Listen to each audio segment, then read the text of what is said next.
ইরানে যুদ্ধবিরতিতে সাধারণ নাগরিকরা বিজয় উদযাপন করলেও ইরানি হয়েও খুবই অসন্তুষ্ট একজন মানুষ। যুদ্ধবিরতির এই খবর যেন তার সকল পরিকল্পনা নস্যাৎ করে দিয়েছে। ফলে তিনি না পারছে ইরানিদের উদযাপনে অংশ নিতে, আর না পারছে এই যুদ্ধ চালিয়ে যাওয়ার বিষয়ে জোর দিতে। বলছি ইরানের পতিত শেষ শাহের নির্বাসিত পুত্র রেজা পাহলভির কথা।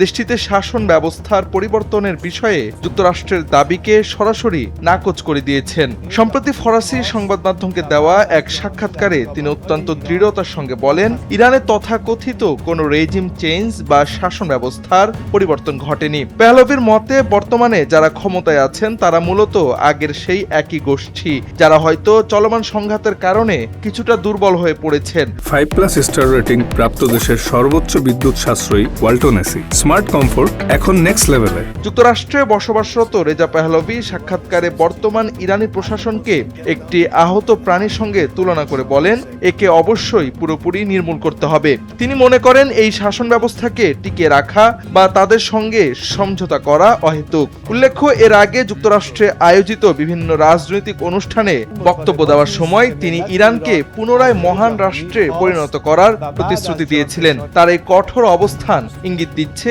তিনি ইরানে একটি আমূল পরিবর্তনের অপেক্ষায় আছেন, যা বর্তমান প্রশাসনের অস্তিত্বকে সম্পূর্ণ মুছে ফেলবে। রেজা পাহলভির এই বিরোধিতার একটি ঐতিহাসিক প্রেক্ষাপট রয়েছে, যা 1979 সালের ইসলামী বিপ্লবের সঙ্গে জড়িত। তার পিতা মোহাম্মদ রেজা শাহ পাহলভি ছিলেন ইরানের শেষ সম্রাট, যাকে ওই বিপ্লবের মাধ্যমে ক্ষমতাচ্যুত করা হয়েছিল। মূলত এই কারণেই ইরানের বর্তমান শাসন ব্যবস্থার পতন চায় নির্বাসিত রেজা পাহলভি। সংঘাতের সময় পুনরায় ইরানের শাসন ব্যবস্থা দখলের আকাঙ্ক্ষাও পোষণ করেছিলেন এবং ক্রমাগত যুক্তরাষ্ট্রকে উস্কানি দিয়েছিলেন তিনি।